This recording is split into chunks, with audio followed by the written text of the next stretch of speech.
Bismillahirrahmanirrahim. Assalamualaikum warahmatullahi wabarakatuh. Alhamdulilladzi arsala rasulahu bil huda wa dinil haq liyudhhirahu 'alad dini kullihi wa kafa billahi syahida. Asyhadu an la ilaha illallah wahdahu la syarikalah wa asyhadu anna Muhammadan 'abduhu wa rasuluhu la nabiyya ba'dah. Allahumma shalli wa sallim wa barik ala nabiyyina Muhammadin wa ala alihi wa ashabihi ajma'in, amma ba'du. Qala Allah Ta'ala fil Qur'anil Karim, a'udzu billahi minasy syaithanir rajim. Wal malaikatu yadkhuluna 'alaihim min kulli bab. Salamun 'alaikum bima sabartum fa ni'ma uqbad dar. Shadaqallahul adzim. Hadirin yang muslimin jemaah salat tarawih rahimakumullah. Alhamdulillah, puji syukur kita panjatkan kehadirat Allah atas limpahan nikmatnya yang tiada terhitung, yang kita nikmati, lebih-lebih nikmat iman, Islam, nikmat sehat, nikmat hidayah, dan kita bisa menjalankan saum Ramadan sudah berapa hari? 20 hari? 21 apa 20? 21. Alhamdulillah. Semoga amal-amal kita selama Ramadan dan puasa kita diterima Allah Subhanahu wa taala. Amin ya rabbal alamin. Salawat teriring salam semoga tercurah limpahkan kepada Nabi kita Nabi Muhammad sallallahu alaihi wasallam, kepada keluarga, para sahabatnya dan kepada seluruh umatnya yang tetap setia beristiqomah menjalankan sunnah-sunnahnya. Terus sekalian, ada orang yang ketika selesai Ramadan, kesan yang didapat adalah Ramadan itu lapar, ya, Ramadan itu haus, Ramadan itu lemes, ya, capek nunggu bedug maghrib, hanya itu kesannya, ya, laparnya, mengumpulkan makanan menjelang maghrib. Nah, ini aja kesan-kesan yang banyak. Tetapi ada orang yang kesannya bukan itu, justru kesannya itu bahwa sebulan direfleksi, ya, untuk menjadi takwa kembali. Sesudah 11 bulan kita dalam kehidupan yang rutin begitu saja, ya, yang ke kantor ya ke kantor, pulang istirahat, makan, tidur gitu aja. Sehingga lupa takwa. Nah, di Ramadan tuh direfleksi ketakwaan kita sehingga kembali menjadi takwa, menjadi insan yang bertakwa, ya. Sehingga ada orang yang merindukan kembali Ramadan. Rindu saat merasakan bagaimana nikmatnya taat kepada Allah. Ya, nikmatnya sabar, nikmatnya ikhlas, nikmatnya ridho diatur oleh Allah sebulan penuh. Rindu merasakan berjamaah tarawih, rindu sahur, rindu makan bersama dengan keluarga saat buka, merindukan itu. Nah, ini yang tentunya yang berhasil menjalankan saum Ramadannya. Jadi Ramadan betul-betul menjadikan refleksi untuknya untuk kembali kepada ketakwaan kepada Allah Subhanahu wa taala. Apa yang direfleksi dalam hidup untuk takwa? Tentunya Al-Quran menyampaikan beberapa ciri-ciri orang yang bertakwa. Dalam surat Ali Imran, itu dari ayat 14, 15, 16, 17. Disampaikan oleh Allah dan Allah menawarkan surga bagi yang bertakwa. Nah, ya, di ayat 14 itu disampaikan juyyina linnasi hubbus syahawati minan nisa'i wal banin wal qanatiril muqantarati minadz zahabi wal fiddah wal khairil musawwati wal an'am wal harth. Dzalika mata'ul hayatid dunya. Manusia itu mengharapkan terhadap apa yang mereka cintai, wanita, anak-anak, harta yang banyak dari emas, perak, perniagaan atau kuda pilihan, sawah ladang dan sebagainya. Tapi Allah bilang dzalika mata'ul hayatud dunya, itu adalah nikmat dunia. Ya, hanya sebentar. Hidup dunia sebentar. Lalu Allah menyampaikan, "Qul a'unabbiukum bi khairin min dzalikum." Kalian mau enggak aku tawarkan yang lebih hebat daripada yang kita usahakan, banting tulang, peras keringat, karang kudang tidur. Ya, ada istilah kaki jadi kepala, kepala jadi kaki, mengejar dunia. Allah, "Qul a'unabbiukum bi khairin." Apakah kamu mau kutawarkan yang lebih hebat dari itu? Apa? Lil ladzina taqau, tapi hanya akan diberikan kepada yang bertakwa saja. Apa? Jannatun tajri min tahtihal anhar khalidina fiha wa ajwaju mutahharah wa ridwanu minallah wallahu basirum bil ibad. Yaitu surga yang nikmatnya itu tidak bisa dibayangkan dengan mata, tidak bisa dipikirkan. Ya, karena ketika kita menghayalkan surga, hayalan kita enggak sampai pada kenikmatan surga. Jauh lebih nikmat. Ya, ketika kita berangan-angan merekayasa surga, jauh lebih hebat dari apa yang kita hayalkan surga itu. Makanya hebat. Ya, di antaranya mengalir sungai-sungai jernih di dalamnya. Bahkan kan ada sungai madu, sungai susu yang tiada basi, sungai madu yang diperas, yang sudah bersih. Kemudian wa ajwaju mutahharah, wanita-wanita yang selalu suci. Wallahu basirum bil ibad, dan Allah tahu terhadap apa yang kita lakukan, terhadap apa yang hamba-hambanya lakukan. Allah tidak ketukar mana yang takwa, mana yang tidak takwa. Siapa yang takwa itu? Di ayat berikutnya ada alladzina yaquluna rabbana innana amanna faghfir lana dzunubana wa qina adzabannar. Satu orang yang selalu berdoa, rabbana innana amanna. Ya Allah, sungguh aku beriman kepadamu. Waghfir lana dzunubana, ampuni dosa-dosaku. Wa qina adzabannar, jauhkan ya kami dari siksa api neraka. Jadi orang yang takwa itu sangat takut dengan neraka, takut sekali. Sehingga terus doanya terus, Rabbana atina fid dunya hasanah wa fil akhirati hasanah wa qina adzabannar. Rabbana srif anna adzabaha inna adzabaha kana gharama inna sa'at mustaqarra wa muqama. Doa-doa perlindungan terhadap neraka itu dibaca terus, sangat takut. Sehingga rasa takut yang tinggi itu sehingga dzukirallahu wajilat qulubuhum, ketika ingin maksiat itu bergetar hati dan tidak mampu melakukan maksiat. Sebab orang yang takwa sangat takut dengan Allah. Nah, ini di Ramadan kita betul-betul diterapi untuk takut dengan Allah. Sehingga betapa hebatnya kita untuk berlaku jujur dan sabar. Ya, berikutnya as-sabirina. Nah, ini orang yang takwa itu sabar. Sabar. Coba bayangkan kita nunggu dari mulai subuh sampai bedug maghrib. Gak berani kita. Walau tinggal 5 menit lagi. Ya, makanan sudah siap di depan tuh, berbagai macam makanan. Tinggal 5 menit lagi, Allah juga Maha Pengampun kali gitu. Ambil makan. Gak berani. Sebelum azan berkumandang, betapa hebatnya refleksi Ramadan untuk kita untuk berbuat sabar, untuk tidak melanggar aturan Allah. Sekalipun tinggal 1 menit, enggak kita menyentuh makanan. Nah, ini hebat. Dan kadang-kadang enggak terasa itu adalah pendidikan yang hebat. Kalau kita renungkan betapa hebatnya saat Ramadan.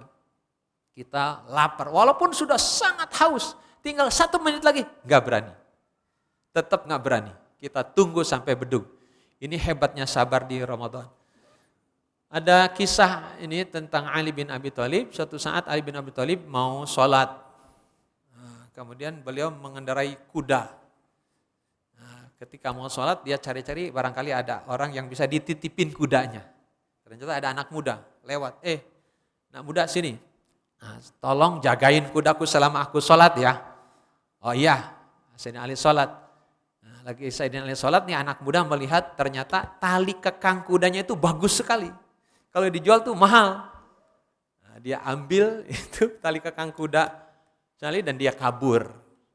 Selesai sholat, Sayyidina Ali melihat kudanya masih aman, tapi tali kekangnya enggak ada dan anak muda itu tidak ada. Berarti tali kekang itu dicuri sama anak muda. Apa kata Sayyidina Ali? Andai dia bisa sabar, dia akan mendapatkannya dengan cara yang halal. Aku sudah berpikir tadi, kalau dia menjaga dengan baik, maka aku hadiahkan tuh tali kekang itu kepada anak muda itu. Tapi ternyata dia tidak sabar mengambil dengan cara yang haram. Nah, ini kita kadang-kadang Pak, kesabaran kita untuk meninggalkan diri, padahal Allah akan ngasih yang halal, tapi karena kita serakah dan tamak, maka kita ngambil dengan cara yang haram. Padahal rezeki pasti Allah akan berikan. Nah, tapi kita kadang tidak sabar, maka kita mengambil dengan cara yang haram. Padahal itu akan sangat berbahaya. Andai kita sabar dalam usaha, tentu mungkin mendapatkan yang halal. Nah, ini di antaranya bagaimana hebatnya saum Ramadan, menahan diri Walaupun itu tahu bahwa tahu goreng itu halal, ya, kolak itu halal, sekalipun tinggal 1 menit kita nggak berani meminumnya, memakannya karena kita tahu kita belum dibolehkan oleh Allah dan belum halal. Nah, ini hebatnya. Dan bagaimana hebatnya sabar, Bapak Ibu. Ini sabar itu luar biasa. Memang inti dari ketakwaan adalah as-sabirina, sabar. Sehingga dalam surat Ar-Ra'd, ya, ayat 23 dan 4 Allah berfirman, a'udzubillahi minasyaitonir rajim, wal malaikatu yadkhuluna 'alaihim min kulli bab. Malaikat itu masuk ke pintu-pintu surga, ya, menengok orang-orang ahli surga. Apa kata malaikat? Salamun 'alaikum bima sabartum. Selamat, ya, atas kalian masuk surga karena kesabaran kalian. Fa ni'ma uqbad dar, dan adalah kesudahan penghidupan yang hebat. Jadi malaikat mengucapkan selamat kepada ahli surga, dan apa kata malaikat? Salamun alaikum bima sabartum, kalian masuk surga karena kesabaran kalian. Nah, ini memang sabar ini penting. Ya. Cuman kadang kita kalau udah ingat sabar, pasti yang dipikirkan kalau kita diuji. Uji itu harus sabar. Padahal ada 5 hal penting dalam hidup yang harus disikapi dengan sabar. Pertama, memang kalau kita diuji. Ini dalam surat Al-Baqarah ayat 155 sampai 157. A'udzubillahi minasyaitonir rajim, wala nabluwannakum bisyai'im minal khauf wal ju' wa naqsi minal amwal wal anfusi wath tsamarat wa basyiris shabirin. Bahwa Allah akan menguji kita. Itu 1, wal khauf, ya, khawatir, gelisah, takut, ketakutan, kekhawatiran itu adalah ujian. Maaf Bapak-bapak yang sudah sepuh, kadang-kadang kan banyak kekhawatiran. Ya, udah uzur, khawatir sakit, khawatir jalan jauh, khawatir lupa pulang kemana. Udah sepuh, ya, banyak kekhawatiran. Semakin sepuh semakin banyak kekhawatiran kita. Itu ujian, ya. Apalagi musim hujan, nah, khawatir apa? Apa Bu? Banjir. Kalau panas khawatir apa? Kemarau? Mulai banyak nyamuk, ya, banyak demam berdarah, banyak khawatir. Itu ujian. Wal ju' dan kelaparan, ya, kelaparan. Nah, ini kita diuji lapar, tapi hanya sementara, nunggu sampai bedug maghrib. Tapi ada orang yang diuji lapar karena nggak ada makanan. Gimana nih Ramadan bisa menjadikan kita peka, bagaimana merasakan sakitnya lapar, ya, karena kita lapar hanya menunggu sampai bedug maghrib, tapi ada orang yang benar-benar lapar karena tidak ada makanan. Harusnya kita hasilnya lebih peka. Kelaparan. Kemudian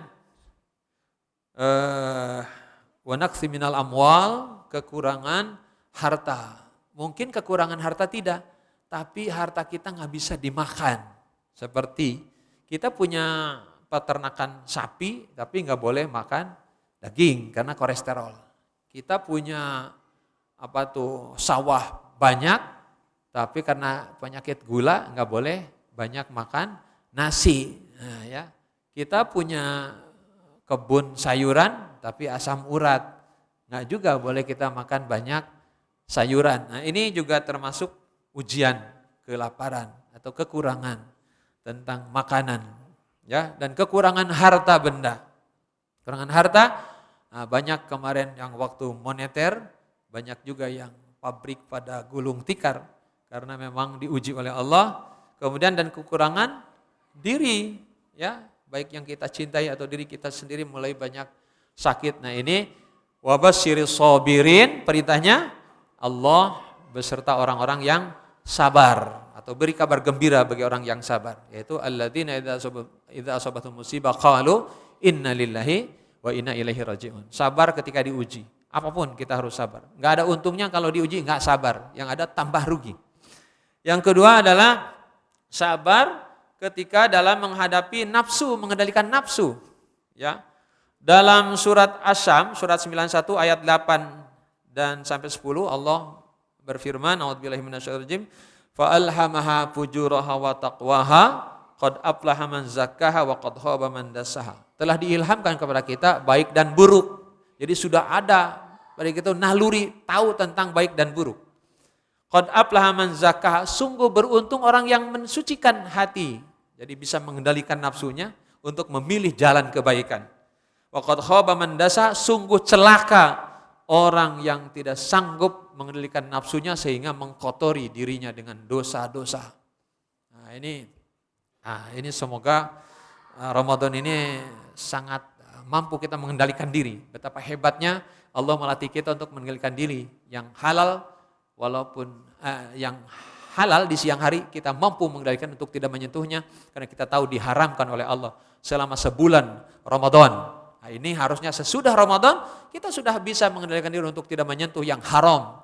Yang halal aja diharamkan kita sanggup. Harusnya kita mampu mengendalikan nafsu di saat sesudah 11 bulan ke depan untuk menjadi orang yang terus taat kepada Allah dengan penuh kesabaran tentunya. Sampai kapan? Sampai akhir hayat kita. Kemudian yang ketiga adalah dalam beramal soleh. Dalam beramal soleh pun kita perlu sabar Bapak Ibu. Ya, dalam surat Al-Insan, surat 76, ayat 24 sampai 25. Fasbir li hukmi rabbika wa la tuti' minhum athiman aw kafura. Wadhkur isma rabbika bukratan wa asila. Ya, maka bersabarlah kamu untuk melaksanakan ketetapan Tuhanmu. Nah, jadi bersabarlah dalam ketetapan Tuhan, dalam mentaati Allah. Dan janganlah kamu ikuti orang-orang yang berdosa dan orang-orang kafir. Tuh, jangan ikuti orang-orang yang kafir, yang dosa. Nah, ini diantaranya kita juga harus berteman agar kita beramal soleh itu harus berteman dengan orang-orang soleh. Jangan ikuti orang-orang yang banyak dosa, ya, yang bebas hidup. Ya, kita bisa terbawa. Ya, dan kita diperintahkan untuk banyak berzikir di waktu pagi dan di waktu sore. Nah, ini sekali lagi Bapak Ibu dalam kesolehan pun kita harus sabar. Sebab kalau tidak kita akan lelah dan merasakan suntuk dalam ketaatan. Nah, ini makanya terus rohani kita harus terus disiram agar kita tetap bersabar dalam ketaatan kepada Allah Subhanahu wa taala. Kemudian yang berikutnya adalah sabar dalam dakwah. Nah, ini dalam dakwah. Ya, kadang-kadang kita merasakan bahwa tugas dakwah itu tugas ustadz, padahal seluruh kaum muslimin diperintahkan kita untuk berdakwah, ya, tidak hanya untuk para ustadz. Ya.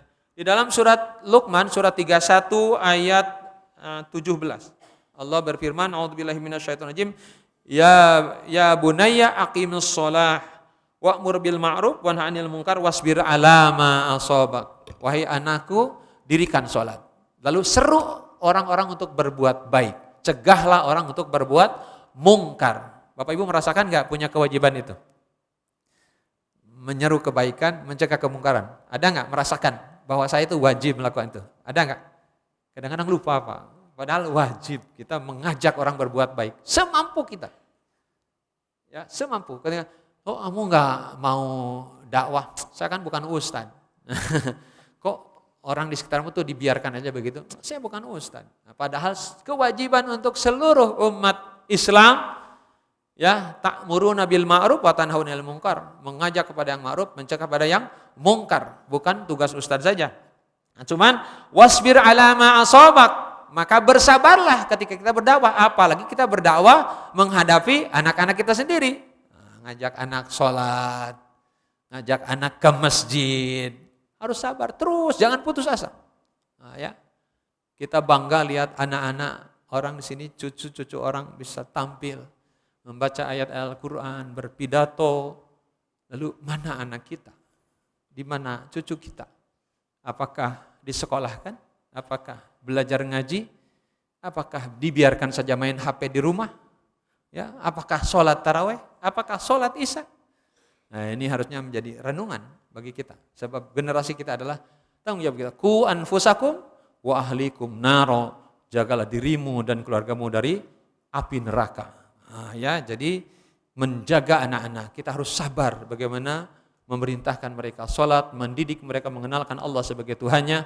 Tentunya kita harus penuh dengan kesabaran. Sambil terus berdoa, bagaimana doanya Bapak Ibu? Rabbana, ayo sama-sama, Rabbana hablana min azwajina wa dzurriyyatina qurrata a'yun waj'alna lil muttaqina imama. Minta terus ke Allah. Kemudian yang terakhir, sabar di dalam menghadapi sikap orang terhadap kita. Ini di dalam surat Al-Muzammil, surat 73 ayat 10. Wasbir ala ma yaqulun wahjurhum hajran jamila. Bersabarlah terhadap apa yang mereka ucapkan. Nah, kadang-kadang ada orang yang ucapannya tidak enak, menyinggung perasaan. Kita diperintahkan bersabar dalam bergaul, dalam sehari-hari kita. Kita bergaul dengan orang tidak sama. Ada orang yang ceplas-ceplos, ada orang yang nadanya tinggi, ada orang yang bercanda tapi candaannya nyinyir. Nah, kita harus sabar, biarin aja. Ya, kita harus sabar. Wasbir. Ya, kita harus sabar dalam mensikapi lingkungan di mana. Jangan baperan namanya. Jangan tersinggungan. Bahkan yang Allah suka kan di antara ciri takwa wal afina anin nas, orang yang senang memaafkan kesalahan manusia, pemaaf. Bagaimana Nabi diludahi, bagaimana Nabi dilempari batu, bagaimana Nabi dicaci maki, tapi Nabi tetap bersabar menghadapi kaumnya yang sangat durjana, yaitu orang-orang Quraisy yang menghina Nabi, tidak percaya atas wahyu yang diberikan oleh Allah kepadanya. Jadi tetap Nabi sikapi dengan bersabar. Nah, kita pun dalam pergaulan kita harus bersabar. Inilah 5 langkah kesabaran yang harus kita jaga, yang sudah dilatih, diterapi secara baik di dalam Ramadan. Mari kita tanamkan itu sampai 11 bulan ke depan, kita tetap sabar dalam ketaatan kepada Allah Subhanahu wa taala sehingga kita pantas di akhir hayat kita.